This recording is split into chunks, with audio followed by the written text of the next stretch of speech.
এই লোকটার কারেন্ট লেগেছে বোধহয়। এই কারেন্ট কোথায় আছে দেখো। এই তো কার, এই তো কার।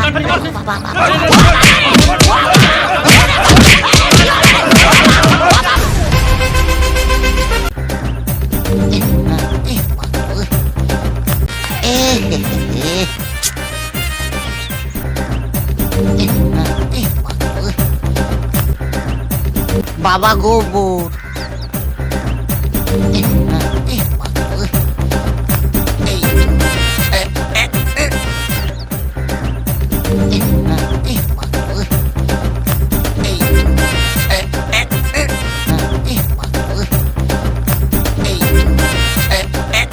তোর কথা হয়েছে? কিছুই হয়নি রে। অবস্থা পুরো খারাপ আজকে।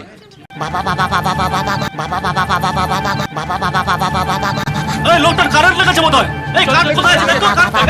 এই তো কার, এই তো কার।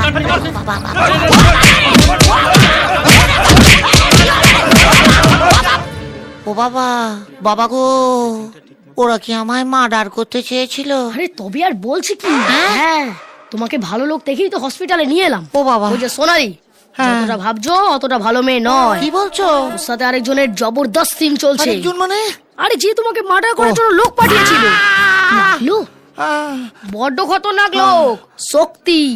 নাম শুনেছো? না, দেখেছি ওই ললিতা। আও, মেয়ে দেখলেই ঝাঁপিয়ে পড়ে। আর দূর, আমি কি শক্তি কাপুরের কথা বলছি নাকি? তবে এ হলো শক্তিদা, এখানকার টপ মাস্টার। তাহলে সোনালির মা আমায় পাঠালো কেন? ও সেটিং ছিল, তোমাকে এখানে এনে মার্ডার করা হবে, আর অন্যদিকে শক্তিদার সাথে সোনালির বিয়ে হয়ে যাবে। না, সোনালিকে ছাড়া আমি বাঁচতে পারবো না। আরে পাগলা, বউ হারালে বউ পাওয়া যায় রে, কিন্তু লাইফ হারালে লাইফ পাওয়া যায় না। হ্যাঁ, তাও বটে।